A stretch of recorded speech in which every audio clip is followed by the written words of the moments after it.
जय हिंद। आज हम लोग क्लास नाइन्थ की केमिस्ट्री का एक बहुत ही इम्पोर्टेंट टॉपिक की चर्चा करने वाले हैं, जिसका कि नाम है पदार्थ की अवस्था में परिवर्तन। तो आइए चलते हैं। सबसे पहले तो हम लोगों को यहाँ पर ये जानना है कि पदार्थ की अवस्था में परिवर्तन। तो पदार्थ की अवस्था में परिवर्तन से क्या समझते हैं? तो जैसे देखिए, अगर बर्फ़ है, बर्फ़ को अगर थोड़ा सा ऊष्मा दिया जाए तो वो क्या हो जाता है? पानी में बदल जाता है। और फिर पानी को भी जब ऊष्मा दिया जाए तो वो वाष्प में बदल जाता है। तो यहाँ पर क्या हो रहा है? बर्फ़ से पानी बन रहा है और फिर पानी से वाष्प बन रहा है। तो यही है पदार्थ की अवस्था में परिवर्तन। अब जैसे देख लीजिए, बर्फ़ क्या है? एक पदार्थ है। तो इसलिए बर्फ़ जब बर्फ़ से पानी में बदला तो यहाँ पर क्या हुआ? पदार्थ की अवस्था में परिवर्तन हो गया। फिर पानी भी क्या है? हम लोग जानते हैं पानी भी क्या है? एक पदार्थ है। तो इसको भी जब गर्म किया जाता है तो वो किस में बदल जाता है? तो वाष्प में बदल जाता है। वाष्प भी क्या है? एक पदार्थ है। तो पदार्थ जब वाष्प को ठंडा करेंगे वो फिर पानी में बदल जाएगा। तो ये भी एक पदार्थ की अवस्था में परिवर्तन है। फिर पानी को जब और ठंडा करेंगे, यानी कि 0 डिग्री सेल्सियस पर लेकर जाएंगे, तो क्या होगा? फिर ये पानी भी बर्फ़ में बदल जाएगा। तो ये भी पदार्थ की अवस्था में परिवर्तन है। तो यहाँ पर हम बोल रहे थे जैसे बर्फ़ एक पदार्थ है, तो कैसे हम लोग जानेंगे? तो छोटा सा हम लोग शॉर्ट इंट्रोडक्शन जान लेते हैं कि पदार्थ किसको कह सकते हैं। अब जैसे देखिए कि पदार्थ के बारे में हम जानते हैं कि पदार्थ उसी को कह सकते हैं जिसमें कि दो गुण हो। एक तो सबसे पहले वो क्या करे? जगह को छेके। पहला गुण क्या हो? वो जगह को छेके। अगर वो जगह को छेक रहा है तो वो पदार्थ होगा। उसके साथ ही अगर वो क्या करे, उसमें कुछ द्रव्यमान हो। क्या हो? तो द्रव्यमान हो। जैसे कि देखिए, बर्फ़ है, बर्फ़ को अगर कहीं पर रख दें तो वो जगह को छेक लेता है और उसमें कुछ ना कुछ द्रव्यमान है। तो इसीलिए हम कह सकते हैं कि बर्फ़ एक पदार्थ है। उसी तरीके से पानी को जहाँ पर रखेंगे तो वहाँ पर हवा नहीं आ सकता है और उसमें कुछ ना कुछ द्रव्यमान रहता है। तो इसी तरीके से पानी भी क्या है? हम एक पदार्थ है। उसी प्रकार से वाष्प भी एक पदार्थ है। तो हम लोग जो आज इस टॉपिक को पढ़ेंगे कि पदार्थ की अवस्था में परिवर्तन, अ, तो ये दो विधि से किया जा सकता है। एक ताप में परिवर्तन लाकर और दूसरा जो है दाब में परिवर्तन लाकर। मिस्टेक से यहाँ पर दाब नहीं लिखा के दांत लिखा गया है। तो देखिए, इसको हम लोग कर लेंगे करेक्ट। तो ये क्या होगा? दाब में परिवर्तन लाकर। ठीक है। तो सबसे पहले जो है हम लोग क्लियर करेंगे ताप में परिवर्तन लाकर। अब देखिए, ताप में परिवर्तन कितने प्रकार से लाया जा सकता है। या तो ताप बढ़ा कर लाया जा सकता है ना? कि पदार्थ की अवस्था में अगर हमको परिवर्तन करना हो तो या तो ताप बढ़ा सकते हैं, उससे भी पदार्थ की अवस्था में परिवर्तन होगा, या तो ताप घटाएंगे। तो सबसे पहले जो हम लोग चर्चा करेंगे वो ताप बढ़ाकर, और इसी में हम लोग जानेंगे गुप्त ऊष्मा के बारे में। गुप्त ऊष्मा के कई प्रकार के बारे में जानेंगे, जैसे कि होती है वाष्पन की गुप्त ऊष्मा, गलन की गुप्त ऊष्मा, संघनन की गुप्त ऊष्मा। कई प्रकार की गुप्त ऊष्मा होते हैं, सभी के बारे में हम लोग बहुत ही डिटेल से जानेंगे। और ये वीडियो जो है मेरा पार्ट वाइज में आएगा। तो इस वीडियो में जो मैं बात करूंगा, गुप्त ऊष्मा का बात करूंगा और गलन की गुप्त ऊष्मा की बात करूंगा। तो इसमें ये भी बात करूंगा कि एक बर्फ़ को अगर हम लोग गर्म करते हैं तो वो पिघलने क्यों लगता है, क्या कारण है। तो आइए हम लोग सबसे पहले जो पढ़ते हैं ताप में परिवर्तन लाकर, यानी कि एक पदार्थ की अवस्था में अगर परिवर्तन लाना है तो कैसे ताप में परिवर्तन लाकर उसको कर सकते हैं। तो ताप में परिवर्तन लाकर, तो इसमें सबसे पहले जो हम लोग पढ़ेंगे ताप बढ़ाकर। तो आइए चलते हैं। जैसे एक बर्फ़ है, इसके बारे में मैं पहले ही हम लोग बात कर लिए हैं कि जैसे एक बर्फ़ है, तो बर्फ़ को अगर हम लोग गर्म करते हैं तो वो क्या हो जाता है? पानी में बदल जाता है। तो बर्फ़ को जब गर्म कर रहे होते हैं और उसको अगर आप थर्मामीटर से नापेंगे तो बर्फ़ का भी तापमान कब? तो जब गर्म करने, यानी कि नीचे से जब हम लोग आग जला देते हैं तब का बात कर रहे हैं। तो जैसे नीचे से आग जलाए तो बर्फ़ क्या होने लगा? पिघलने लगा, पानी में बदलने लगा। तो ऐसा थोड़ी ना है कि एक के बार में पूरा का पूरा बर्फ़ पानी में बदल जाता है, नहीं ना। तो बर्फ़ का तापमान जब आप उस समय में नापेंगे किसी भी थर्मामीटर से या कोई भी तापमान मापी यंत्र है तो उससे मापेंगे, तो उसका तापमान अगर 0 डिग्री सी है तो फिर पानी का भी तापमान अगर आप मापेंगे तो 0 डिग्री सी है, जबकि नीचे से आग दे ही रहे हैं। तो जैसे देखिए, अगर हम नीचे से आग दे रहे हैं, पानी बर्फ़ जो है पानी में बदल रहा है, तो क्या होना चाहिए, पानी का तापमान बढ़ना चाहिए। ऐसे जैसे देखिए हम लोग साधारण में क्या करते हैं, जैसे गैस पर अगर हम पानी को चढ़ाते हैं तो थोड़े समय में देखते हैं कि वो जो पानी का तापमान बढ़ जाता है। लेकिन यहाँ पर क्या है कि बर्फ़ पिघलते जा रहा है, अब फिर भी हम पानी का तापमान मापते हैं तो 0 डिग्री सी ही आता है, और बर्फ़ का भी तापमान को मापते हैं तो 0 डिग्री सी ही आता है। आखिर ये क्या मांझ रहा है। तो देखिए जैसे नीचे से जो तापमान हम दे रहे हैं, तो एक्चुअली में वो जो ऊष्मा है कहाँ जा रहा है, यानी कि नीचे से जो आग हम लोग जला रहे हैं तो वो क्या कर रहा है, उससे ऊष्मा निकल रहा है, तो वो ऊष्मा कहाँ जा रहा है, तो वो ऊष्मा बर्फ़ में जा रहा है और पानी में भी जा रहा हो सकता है ना। तो पानी का तापमान को बढ़ाना चाहिए, नहीं बढ़ाता है। एक्चुअली में देखिए क्या होता है, हम लोग जो नीचे से ऊष्मा दे रहे होते हैं वो ऊष्मा पानी को गर्म नहीं करता है, बल्कि वो क्या करता है, तो वो बर्फ़ को पिघलाने का काम करता है। मतलब वो ऊष्मा कहाँ जा रहा है, तो बर्फ़ को पिघलाने में जा रहा है। मतलब बर्फ़ क्या है, एक पदार्थ है, तो बर्फ़ क्या होगा, जब पदार्थ है तो वो परमाणु से मिलकर बना होगा। और हम लोग जानते हैं कि बर्फ़ जो है पदार्थ का जो है ठोस वाला अवस्था है। अब ठोस वाला अवस्था है तो क्या है कि उसका जो परमाणु होगा ना बहुत सटा सटा होगा। हम लोग ये जानते हैं कि जो ठोस होता है यानी कि जो सॉलिड होता है उसका जो परमाणु होता है बहुत ही सटा सटा रहता है, और थोड़ा थोड़ा धीरे धीरे हल्का हल्का कंपन करता है। मतलब वो मूव नहीं, एक तरह से बोलिए तो इधर उधर चलता फिरता नहीं है, बल्कि अपने ही जगह पर थोड़ा सा हिलता डुलता है। जैसे कि देखिए छोटा सा कंपन जब पृथ्वी में आता है, भूकंप आता है हल्का सा कम रिक्टर स्केल का, तो अगर आपके बगल में गिलास रखा हुआ है वो धीरे धीरे हिलेगा, मतलब थोड़ा सा कंपन करेगा। जैसे पानी को अगर रखे हुए हैं बोतल में, अगर थोड़ा सा बगल से कोई गाड़ी गुजर जाता है तो आप थोड़ा ध्यान से देखिएगा उस बोतल के पानी को, तो वो कंपन करने लगता है, ना कि जो है एकदम पूरा हिलोर मारने लगता है, ऐसा नहीं होता है। तो यहाँ पर भी क्या होता है, ये जो बर्फ़ है ना ये पदार्थ की ठोस वाली अवस्था है, तो इसका जो परमाणु होगा, सभी परमाणु का बात कर रहे हैं। अब कहेंगे कि ये जो बर्फ़ है इसमें कितना परमाणु होता है, अरबों खरबों परमाणु होता है, उसके बारे में हम लोगों को बात नहीं करनी है। अगर आप जानना चाहते हैं तो जैसे कि एक पानी का बूंद ले लेना, एक पानी के बूंद में अगर हम बात करें कितना परमाणु होता है, तो देखिए 10⁻21, कितना 10⁻21 दे दें तो इतना परमाणु होता है। एक जो बारिश का जो बूंद होता है, बारिश का छोटा सा बूंद का बात कर रहे हैं, वो हथिया वाला में जो बड़का बड़का पानी का बूंद गिरता है उसका बात नहीं कर रहे हैं, बल्कि पानी का जो कौन सा बूंद, तो छोटा छोटा जो पानी का बूंद होता है उसमें इतना परमाणु होता है। अब बोलिए जब हथिया वाला बारिश होता है तो उसमें तो बड़का बड़का बूंद गिरता है, तो उसमें तो और भी ज़्यादा होगा। तो वो उसको भी छोड़ दीजिए आप, अगर चले आइए 1 लोटा पानी ले लिए तब तो आप गिनने में आपका ज़िंदगी क्या 7 जन्म ले लीजिएगा फिर भी नहीं गिन पाइएगा, है ना। तो वही बात कर रहे हैं हम लोग, ठोस में जो होता है अरबों खरबों परमाणु होता है। अब सारा अरब खरब जो परमाणु है बिल्कुल एक दूसरे से सटा सटा रहेगा, ऐसे सटा सटा रहेगा, देखिए ऐसे सटा सटा रहेगा, बिल्कुल ही सटा सटा रहेगा। बहुत ही कम स्पेस रहता है इसके बीच में, बिल्कुल एकदम पूरा का पूरा सटा सटा रहेगा। अब जैसे देखिए जितना ये सटा सटा रहेगा तो इनके बीच का आकर्षण बल क्या होगा, बहुत ही ज़्यादा रहेगा। जैसे फैमिली मेम्बर में अगर सभी फैमिली मेम्बर एक दूसरे से सटे सटे रहते हैं, मतलब एक दूसरे के साथ में रहते हैं, तो क्या होता है उसका एकता बहुत ही तगड़ा होता है ना। तो यहाँ पर भी ये हम लोग देखें अभी कि ये जैसे देखिए ये जो सारा का सारा परमाणु एक दूसरे से सटा हुआ रहता है, तो इसको मतलब इसमें एकता बहुत ज़्यादा है। अब इस एकता को तोड़ना बड़ा ही मुश्किल होता है, लेकिन टूटता है। एकता को तोड़ना हो तो टूटता है, अगर जो टूटने वाला एकता है, तो कोई भी एकता हो तो उसको तोड़ा जा सकता है। अब कैसे, तो वो गुप्त भावना से टूटता है, उसको हम लोग समझेंगे गुप्त ऊष्मा में। कैसे गुप्त ऊष्मा में जो है जाता है, गुप्त उसको रिलेट करेंगे हम लोग गुप्त भावना से। तो यहाँ पर क्या हो रहा है, यहाँ से जो हम लोग आग जला दिए हैं, देखिए यहाँ से जो हम लोग क्या करेंगे, ये जो आग जला दिए हैं तो ये जाएगा किस में, इस परमाणु में जाएगा। अब वो परमाणु क्या करेगा, मतलब ये जो नीचे से जो ऊष्मा जा रहा है तो वो परमाणु को ऊष्मा देगा। अब मान के चलिए ये वाला परमाणु को ऊष्मा मिला, ये वाला परमाणु को ऊष्मा मिला, तो इसको भी मिला, इसको भी मिला, धीरे धीरे सबको मिलते जा रहा है, क्योंकि नीचे से आग जला रहे हैं। तो ऐसा थोड़ी है कि एक के बार में सबको मिल जाएगा, नहीं, धीरे धीरे से बारी बारी से मिलता है।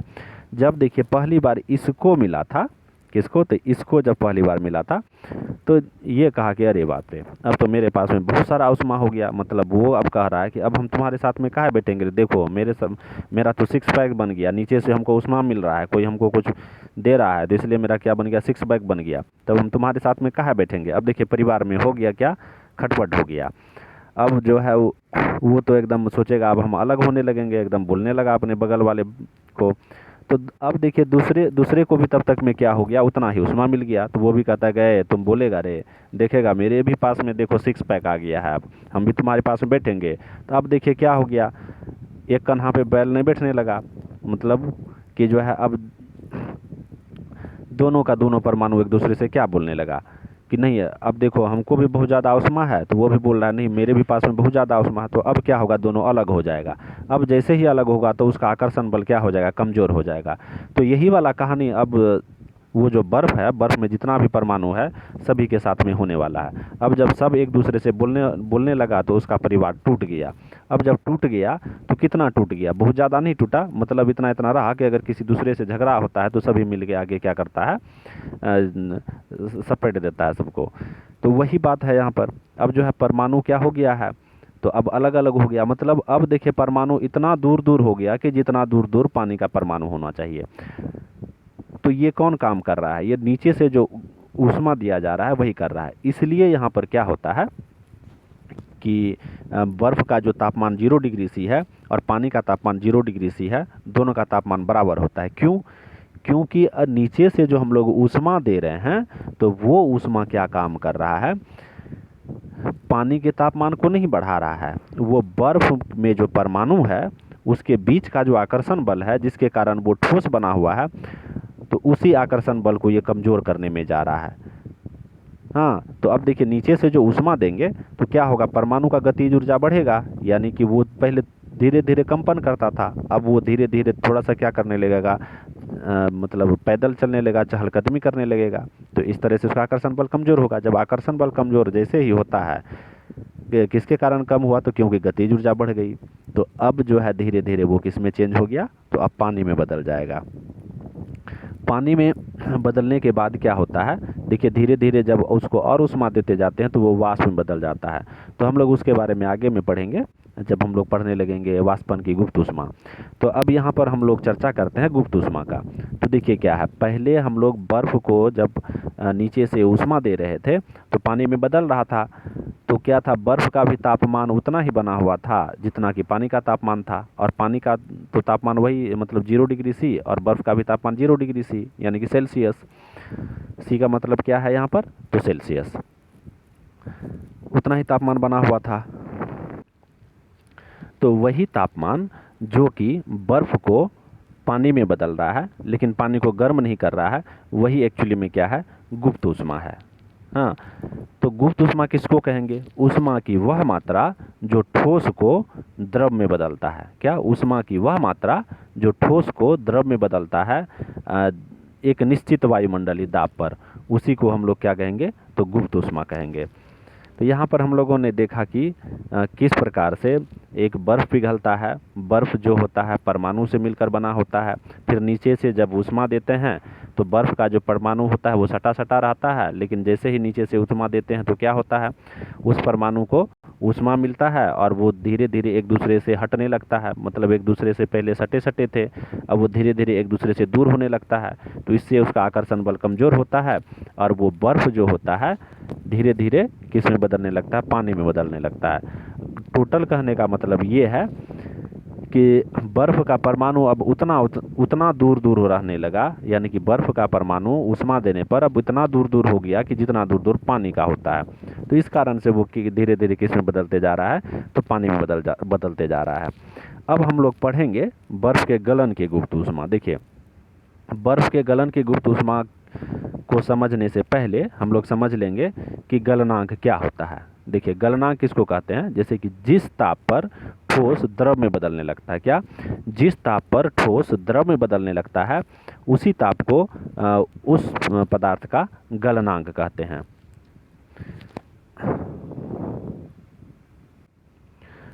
और देखिए ठोस से जो जो द्रव में बदल रहा है उसको क्या कहते हैं, तो उसको बोलते हैं हम लोग संगलन। अब जैसे देखिए बर्फ़ की बात करें तो बर्फ़ का जो गलनांक होता है, यानी कि जिस तापमान पर बर्फ़ पिघलने लगता है उसको वो कितना होता है, तो 0 डिग्री सेल्सियस होता है। अगर सेल्सियस में बात करें तो 0 डिग्री, अगर केल्विन में बात करें तो 273 केल्विन, यानी कि 273 केल्विन। तो यहाँ पर हम लिख भी देते हैं, जैसे देखिए 0 डिग्री सेल्सियस पर एक बर्फ़ क्या होता है, पिघलने लगता है। यानी कि बर्फ़ जो होगा, बर्फ़ का जो तापमान पहले क्या होगा, 0 डिग्री सेल्सियस से कम होगा, लेकिन जैसे ही हम बर्फ़ को गर्म करने लगे और वो 0 डिग्री सेल्सियस पे पहुंचा तो वो किस में बदलने लगा, पानी में बदलने लगा। अगर केल्विन में बात करें तो ये होता है 273 केल्विन। कितना, तो 273 केल्विन होता है।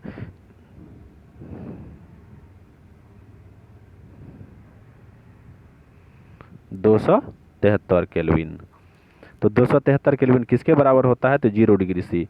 या तो आप बोल लीजिए 273 केल्विन, या तो बोल लीजिए 0 degree C Celsius, 0 degree Celsius.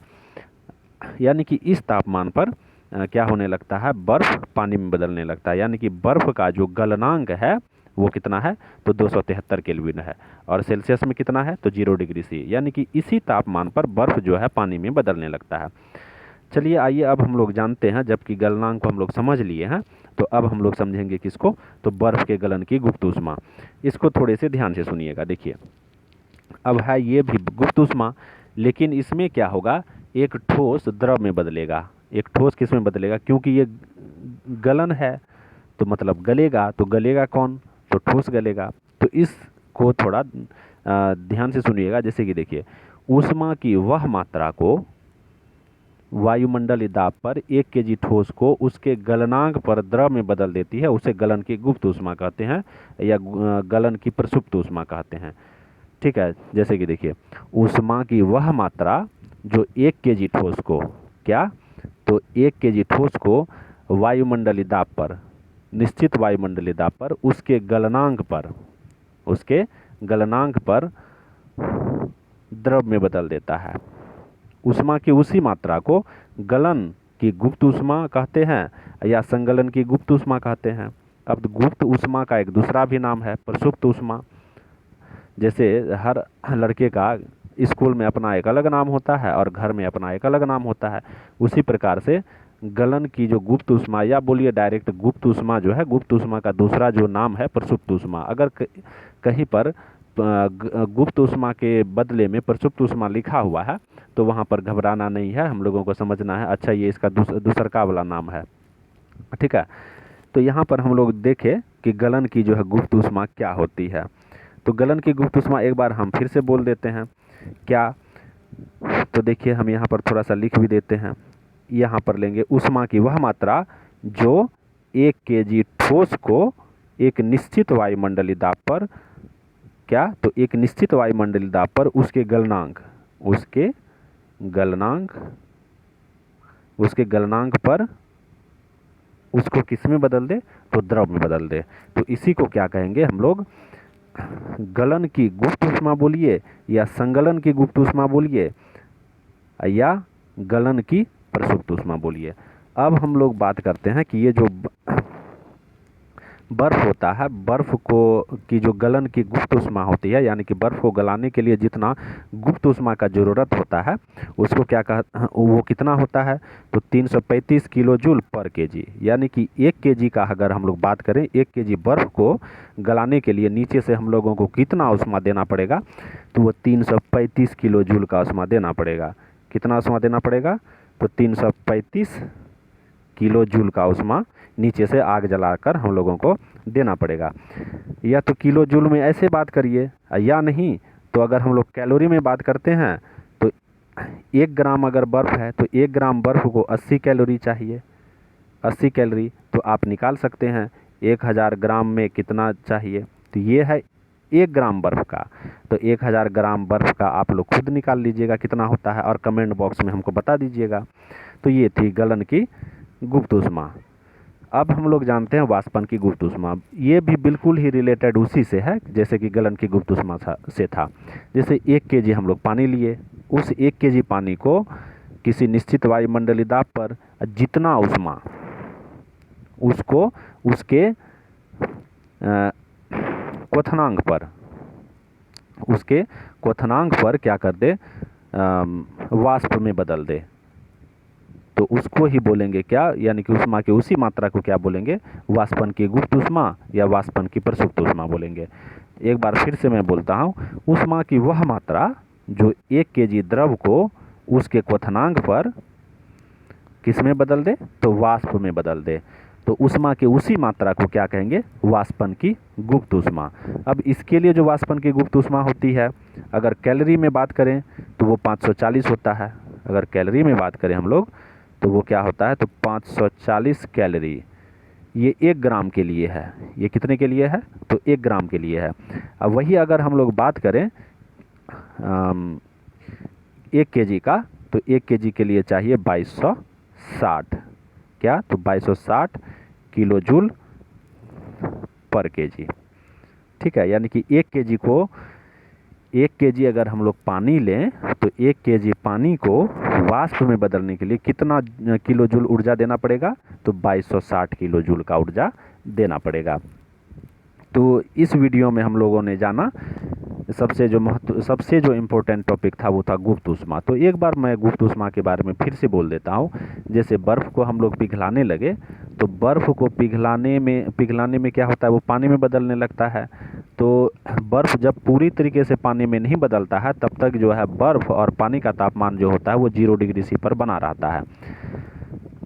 तो ऊष्मा की वही मात्रा जो बर्फ़ को क्या कर रहा है, गला रहा है, उसी को कहेंगे गुप्त ऊष्मा। उसके बाद हम लोग जाने गलनांक के बारे में, फिर हम लोग जाने गलन के गुप्त ऊष्मा के बारे में। तो यहाँ पर हम लोग एक क्वथनांक, एक वर्ड छूट गया था, क्वथनांक। तो चलिए आइए क्वथनांक को देख लेते हैं।